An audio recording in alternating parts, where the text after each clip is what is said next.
மேடையிலே அமர்ந்திருக்கின்ற தமிழ்நாடு காங்கிரஸ் தலைவர் செல்வப்பிரதி அவர்களே,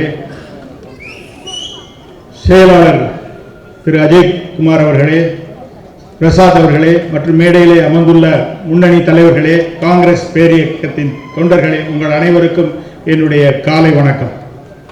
தீர்மானம் 2, தலைவர் ராகுல் காந்திக்கு பாராட்டு.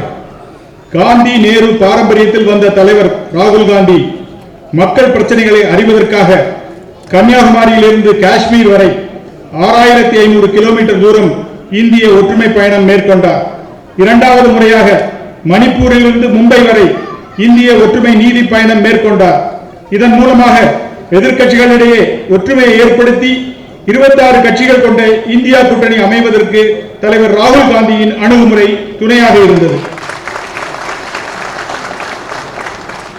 மக்களவைத் தேர்தலில் காங்கிரஸ் கட்சி தனது எண்ணிக்கையை 2 மடங்காக கூட்டி இன்றைக்கு 102 இடங்களை பெற்றுள்ளது. இத்தகைய மகத்தான வெற்றி பெற்றதற்கு தீவிரமான பரப்புரை மேற்கொண்ட அகில இந்திய காங்கிரஸ் தலைவர் திரு மல்லிகார்ஜுன கார்கே அவர்களுக்கும், அன்னை சோனியா காந்தி அவர்களுக்கும், திரு ராகுல் காந்தி அவர்களுக்கும், பொதுச் செயலாளர் திருமதி பிரியங்கா காந்தி அவர்களுக்கும் இந்த பொதுக்குழு கூட்டம் பாராட்டுகளையும் நன்றியும் தெரிவித்துக் கொள்கிறது. நன்றி, வணக்கம்.